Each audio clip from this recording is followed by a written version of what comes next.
ప్రభునందు నాకు అత్యంత ప్రియమైనటువంటి వారులారా, మన ప్రభువును రక్షకుడైనటువంటి యేసుక్రీస్తు వారి యొక్క శుభనామములో మీ అందరికీ నా హృదయపూర్వకమైన శుభములు వందనములు తెలియచేస్తున్నాను. ఉదయకాల సమయంలో దేవుని వాక్యాన్ని ధ్యానం చేసుకుందాము. ఈరోజు వాక్య ధ్యానము కొరకు మనం తీసుకున్నటువంటి లేఖన భాగం ఇర్మియా గ్రంథం 30వ అధ్యాయం 17వ వచనం చదువుకున్నాం. అయితే నేను నీకు ఆరోగ్యము కలుగజేసేదను, నీ గాయములను మాన్పెదను, ఇదే యెహోవా వాక్కు. ఆమేన్. దేవుని నామమునకు మహిమ కలుగునుగాక. మరి ఇక్కడ ప్రవక్త చెప్తున్నాడు, నీకు నేను ఆరోగ్యం కలుగు చేస్తాను, నీ గాయములను మాన్పెదను. మరి ఆరోగ్యం కలుగు చేస్తాను అని చెప్తున్నారంటే, ఆరోగ్యం లేని పరిస్థితుల్లోనే నీకు ఆరోగ్యం ఇస్తానని మాట మనం ఉపయోగిస్తాం. గాయం కడతాను మాన్పిస్తానంటే ఆల్రెడీ గాయం అయిందని దాన్ని బట్టి మనకు అర్థమవుతూ ఉంది. కాబట్టి ఇక్కడ రెండు విషయాలు చెప్తున్నాడు. నీకు ఆరోగ్యం, నువ్వు కోల్పోయిన ఆరోగ్యాన్ని నీకు తిరిగి ఇస్తాను, నేను కలుగు చేస్తాను.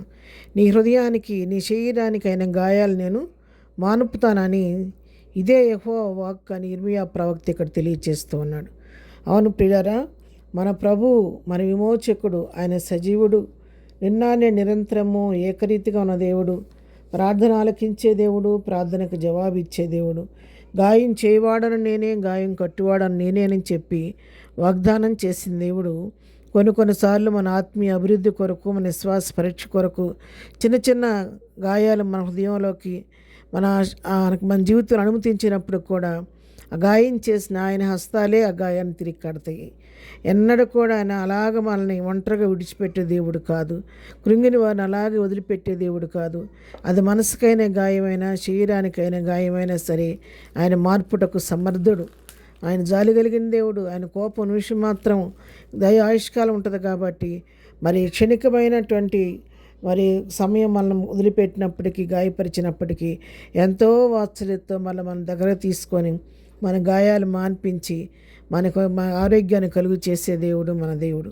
హోషేయ గ్రంథము 6వ అధ్యాయము 1వ వచనం మనం చూస్తే, ఆయనే మనలను స్వస్థపరచును, ఆయన మనలను కొట్టెను, ఆయనే మనలను బాగు చేయను. ఇక్కడ కూడా చూడండి, అదే వాక్య భాగం మనం చూస్తున్నాం. దేవుడే మనల్ని స్వస్థపరిచే దేవుడు. ఆయన మనల్ని కొట్టాడు ఎప్పుడు మనం పరీక్షించడానికి, కానీ ఆయనే మనల్ని తిరిగి బాగు చేస్తాడనేటువంటి వాక్యాన్ని ఇక్కడ మనం చూడగలుగుతూ ఉన్నాము.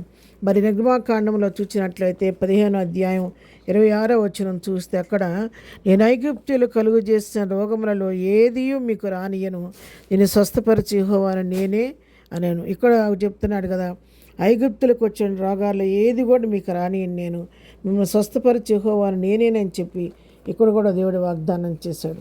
ఆయన ఎన్నడూ మనల్ని విడిచిపెట్టే దేవుడు కాదు, మన గాయాలను కట్టే దేవుడు.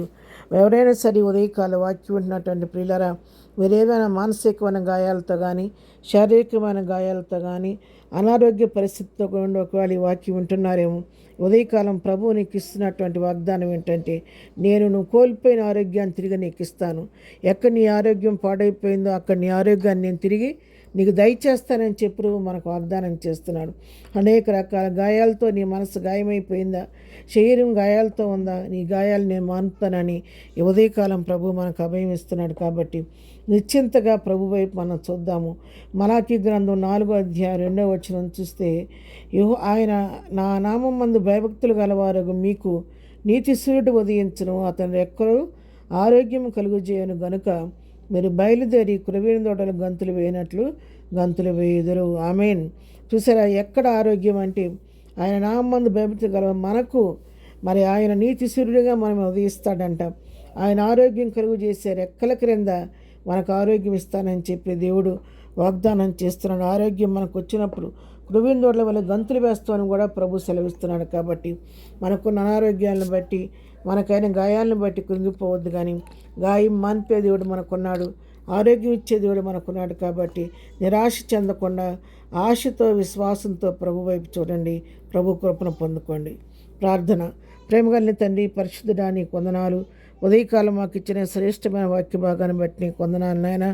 ఎంతోమంది ప్రభా ఈ దినాల్లో శారీరకమైన రుగ్మతలతోనూ అనారోగ్యాలతో బాధపడుతున్నారు, మానసికమైన బలహీనతలతో కొట్టబడుతున్నారు, శారీరకమైన మానసికమైన గాయాలతో కొట్టబడుతున్నారు ప్రభా. ప్రతి వారిని మీరు జ్ఞాపకం చేసుకొని ప్రతి వారికి కవలసంటి చికిత్స చేసి ప్రభా ప్రతి వారి గాయాలు మాన్పండి, ఆరోగ్యాలు కలుగు చేయండి. ఏదైనా దీవులతో ప్రతి బిడ్డను నింపి నడిపించిన ఆయన. ఏదైనా బర్త్డే మ్యారేజ్ చేసుకున్న బిడ్డలను దీవించి ఆశీర్వదించండి. ప్రతి వారి అవసరం మీ కృపా మహదేశంలో తీర్చమని, ఏదైనా మేము చేయు ప్రయాణాల్లో చేసే పనిపాట్లలో నిక్షేమము కాపుదల మాకు దయచేయమని, ఏదైనా దీవులతో నింపి నడిపించమని యేసునామములో ప్రార్థించి అడిగి పొందుకొని ఉన్నాము తండ్రి. ఆమెన్. ప్రభు కృప సదాకాలము మనందరికీ తోడేయండి నడిపించడం గాక. ఆమెన్.